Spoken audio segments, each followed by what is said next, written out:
이걸 말로 설명하기는 어렵네 이런 고충을 갖고 계신 분들이 많을 거예요. 세 줄만 먼저 쓰시면 돼요.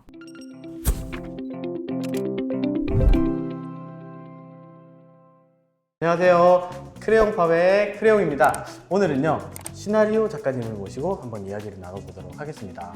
그 영상을 하시는 분들이 보면은 촬영 쪽을 굉장히 전문적으로 하시는 분들 많고, 편집 쪽이면 편집 쪽을 또 많이 잘 하시는 분들이 있죠. 근데 기획 부분이 있습니다. 전체적인 기획을 하고 또 시나리오 작가로서 역할을 하는 부분. 그래서 오늘 그 시나리오 작가님 모시고 어떻게 하면 이 앞부분도 잘 할 수 있을지, 그런 거에 대해서 한번 이야기를 나눠보도록 하겠습니다. 안녕하세요. 네, 안녕하세요. 저는 7년차 프리랜서 작가로 일하고 있는 김가경이고요. 진짜 어렵게 보셨어요. 바쁘셔가지고 크레용 프로덕션 가도 4, 5년 정도 이제 연락을 드리면은 뚝딱 연락드리면 뚝딱 도깨비방망이처럼 좋은 시나리오를 뽑아주신 분이에요. 기억에 남았던 게 LG 캠페인, 그게 좀 기억에 남는데요. 제가 항상 시나리오 단계까지만 참여하고 촬영하는 데는 거의 관여를 하지 않는데, 제가 또 공교롭게 포토그래퍼까지 같이 겸하게 돼가지고 맞아요.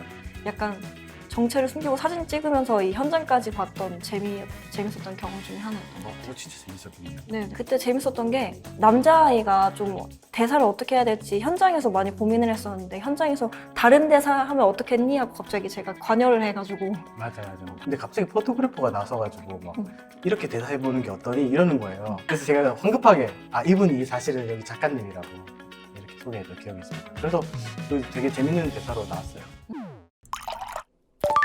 작가님이시면은 어떤 방식으로 일을 하고 작업 환경은 어떻게 꾸리고? 본가에 살았을 때는 제 방에서 그냥 작업을 했었는데, 그게 코로나 때는 작업이 잘 안 되더라고요. 계속 집에서 하다 보니까. 바로 뒤에 침대가 있으니까. 그래서 계속 작업실 겸 독립을 해서 2021년부터는 제 보금자리가 있는데, 좀 책상이랑 더블 모니터 넣을 수 있는 공간이랑 책꽂이 이렇게만 구비해 놓고, 거기서 이제 구성이랑 기획이랑 아이디어 같은 거 수집하는 거랑 다 한 다음에 이제 시나리오 집필에 들어가는데요. 그게 수험생인데. 집중이 진짜 잘 되는 환경이 중요하더라고요. 보통 저는 데드라인을 최소 일주일로 둬야지 작업이 잘 되더라고요. 그 일주일 동안 작가들은 뭘 하냐면 3일, 4일 정도는 계속 최신 콘텐츠들을 많이 보는 것 같아요. 이제 클라이언트들이 이런 느낌이었으면 좋겠다라는 걸 처음에 많이 던져주거든요. 콘텐츠를 계속, 그 다음에 씬이랑 대사가 있는데 일단 화면부터 써요. 뭐 이렇게 동작이라든지 행동 지문 같은 거 샵 붙여가지고 어떤 행동과 어떤 장소에서 뭘 하고 이런 거를 왼쪽 칸에 먼저 채우고, 그 다음에 이제 대사랑 지문을 채우는 식으로 일주일을 쓰는 것 같아요. 보통 일이 어디로 들어와요? 저는 좀 소극적인 작가 중에 하나예요. 아시는 분들이 아름아름 연락, 따로 어떤 홍보를 하거나 제가 구성 작가를 하고 있어요 라고 얘기하지 않고, 예전에 일했던 회사에서도 일을 많이 하고 있고, 또 그 회사에서 나왔던 분들이 차린 회사에서도 일을 많이 하고 있고.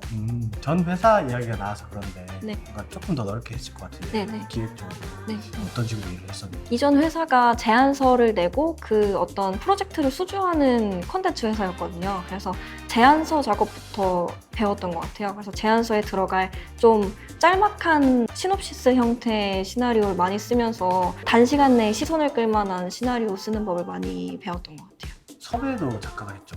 네, 그쵸. 그런 프로덕션에 들어가면은 전화해서 인터뷰 시간이나 뭐 어떤 인터뷰를 할 건지 말 건지 여부부터 진짜 다양하게 많은 것들에 관여해야 하느라 오히려 시나리오 질이 떨어질 수도 있거든요. 근데 프리랜서 작가 일을 하면 딱 이미 갖춰진 세팅 안에서 기획과 시나리오에만 집중할 수 있어서 좀 그런 면이 다른 것 같아요.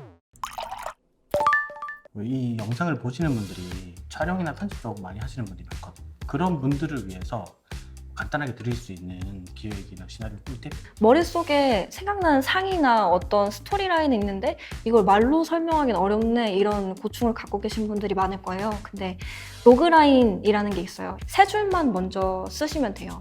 첫 번째 줄은 누가 어떤 걸 원한다. 주인공이 있고 주인공이 원하는 바를 적는 거예요. 그 다음에 근데 주인공에게 어떤 갈등이 생긴다 라가 오고, 마지막 세 번째가 이 갈등을 어떻게 헤쳐나간다 하는 어떤 상황적인 걸 서술하면 되는데, 요 1, 2, 3만 잘 정리해가지고 머릿속에 있는 거를 한번 눈에 보이게 해보자 하면 금방 그게 트리트먼트가 되고 또 그게 또 시나리오가 될 수 있을 겁니다.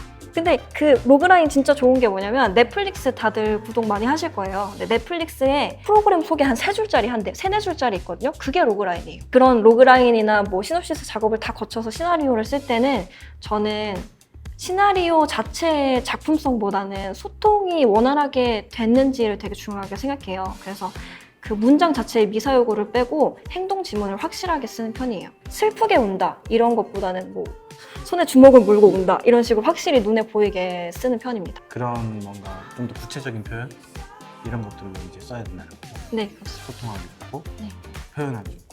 저 근데 그 얘기 하고 싶었어요. 이런 구성 작가로 프리랜서로 전환할 수 있었던 계기가 사실 PD님 덕분이었어요. 아 정말요? 그러니까 제가 콘텐츠 회사에서 일도 하면서 이 프리로 일을 이렇게 중첩돼서 받는 시기가 있었는데 점점 이 일이 많아지면서 내가 독립을 해도 충분히 뭔가 먹고 살 수 있고 자립할 수 있겠다는 용기를 주셨던 분이어가지고 제가 용기를 줬어요. 네. 일을 준 게 아니고. 그러니까 일을 주는 게 일 자체가 저한테 용기가 됐죠. 그런 구체적인 얘기는 몰랐네요. 그죠? 제가 회사에서 일을 좀 어쩔 수 없이 다른 업무도 많이 할 수밖에 없는 상황이었는데 프리랜서 전향을 하고 나서 딱 시나리오만 쓸 수 있게 되니까 너무 행복하더라고요. 근데 그 계기를 만들어주신 분이 바로 PD님이십니다. 영상인들 입장에서 좀 이야기를 해봤는데 네. 작가님들도 이 영상 보실 수 있으니까 작가를 꿈꾸는 분들 일단 작가가 되려면 대체 어떻게 해야 돼요? 일단 진짜 솔직하게 다 말씀드리면 KBS 구성작가 협의회라는 그 작가들 구인 공고가 올라오는 사이트가 있어요. 거기 구인구직에 들어가면 뭐 막내 작가부터 뭐 프리뷰어부터 다양하게 작가 관련 직무를 구인을 하고 있거든요. 그래서 저는 휴학했을 때 그중에 다큐멘터리로 먼저 막내 작가 일을 시작했던 것 같아요. 그런 식으로 작가 일을 경험을 많이 해보셨으면 좋겠고 또 언제든 좀 자기를 PR하는 게 제일 중요한 것 같아요. PD님이나 이런 분들한테 좀 전달될 수 있도록 포트폴리오를 만들어 보는 것도 좀 큰 도움이 될 것 같아요. 그래서 저는 좀 우연히 작가 길로 걷게 된, 구성 작가 길로 걷게 된 게 좀 큰 것 같아요. 저는 막 이것저것 하는 걸 좋아해서 워홀도 다녀오고 이랬거든요. 근데 워홀 다녀오고 페이스북을 하긴 했는데 1년 전에 라디오 작가 할 생각 없냐고 친구가 문자 보낸 거를 제가 1년 뒤에 답변을 했는데 그때도 마침 공석이었던 거예요. 그래서 다시 휴학생 때 작가 일 하다가 워홀 갔다 오고 다시 라디오 작가로 일을 하게 되면서 자연스럽게 구성 작가 길을 계속 걷게 됐거든요. 그런 식으로 좋은 친구를 사귀는 것도 되게 중요한 포인트인 것 같습니다. 좋은 친구를 사귀. 그리고 또 너무 처음부터 그 본격적으로 하겠다 생각하지 말고 이렇게 PD님이 저 뮤직비디오 공짜로 찍어주셨거든요. 그런 식으로 저도 되게 그 글을 그냥 필요하다 그러면 많이 고쳐주고 써주고 했던 것 같아요. 그래서 그게 고마워서 연결되고 했던 경험이 많아서 처음에 시작할 때는 서로 같이 프로젝트를 한다는 개념으로 능력을 알리는 게 첫 번째인 것 같아요. 이게 굉장히 중요한 부분인데 이렇게 이게 사실 한 끗 차이예요. 이렇게 재능 기부 그리고 재능 착취 막 이런 단어들이 있긴 하잖아요. 안 좋게 보면은 사실 안 좋게 볼 수밖에 없는 거지만 사실 처음에는 이런 게 또 필요하거든요. 저도 동의하거든요. 저도 이제 이렇게 여러 가지 좋은 말씀 나올 줄 몰랐는데 작가 부분의 일 그리고 기획적인 부분들을 놓치는 경우도 많고 외주를 주더라도 사실 알고 주는 것 우리가 그 부분을 컨트롤할 수 있다는 것 이 부분이 프로덕션에서 굉장히 중요한 부분 같아요. 그리고 점점 콘텐츠를 만드는 데 있어서 기획 부분이 또 강조되는 것 같거든요. 오늘 도움이 되셨다면 구독과 좋아요, 알림 설정.